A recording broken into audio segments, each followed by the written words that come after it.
ঝড়ের মাস বৈশাখ। এই বৈশাখের মতোই রবি ঠাকুরের জন্ম। সোনার আশ্বিনে নয়, হিমের রাতের অঘ্রাণে নয়, ফুল রাঙানো ফাগুনে নয়, এই খর ক্ষিপ্র বৈশাখেই তাঁর জন্ম।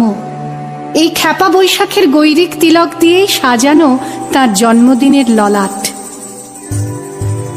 বৈশাখে প্রকৃতির নতুন জন্ম, আমাদেরও নতুন জন্ম এই বৈশাখে, 25শে বৈশাখে, রবি ঠাকুরের জন্মদিনে।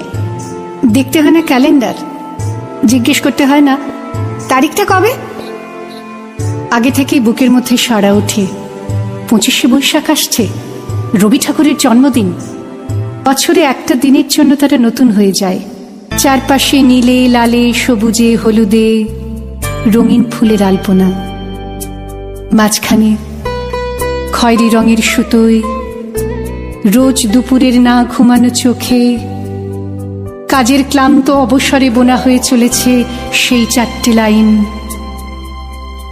উদয়ের পথে শুনিকার বাণী, ভয় নাই ওরে ভয় নাই, নিঃশেষে প্রাণ যে করিবে দান, ক্ষয় নাই তার ক্ষয় নাই। শুধু কি সূচি কাজে? না, বিদেশকে চোখের সামনে দৃষ্টান্ত করে রাখার আন্তর্জাতিকতা রবি ঠাকুরের। আমাদের সংস্কৃতিকে মাটির কাছাকাছি এগিয়ে নিয়ে যাওয়ার সংকল্পে রবি ঠাকুর, আমাদের সভ্যতাকে দানবের হাত থেকে ছিনিয়ে নেওয়ার সংগ্রামে রবি ঠাকুর। আকাশে, মাটিতে, মনে এত যে বৃষ্টি পড়ে, তার ছন্দ রবি ঠাকুরের। এত যে ফুল ফোটে, তার গন্ধ রবি ঠাকুরের। তাই প্রতিদিনই তাঁর জন্ম, কোনো দিনই তাঁর মৃত্যু নেই।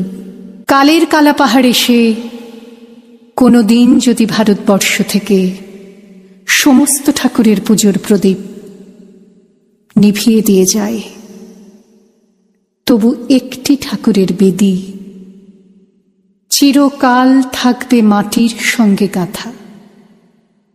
কোন ঠাকুর? রবি ঠাকুর। রবি ঠাকুর।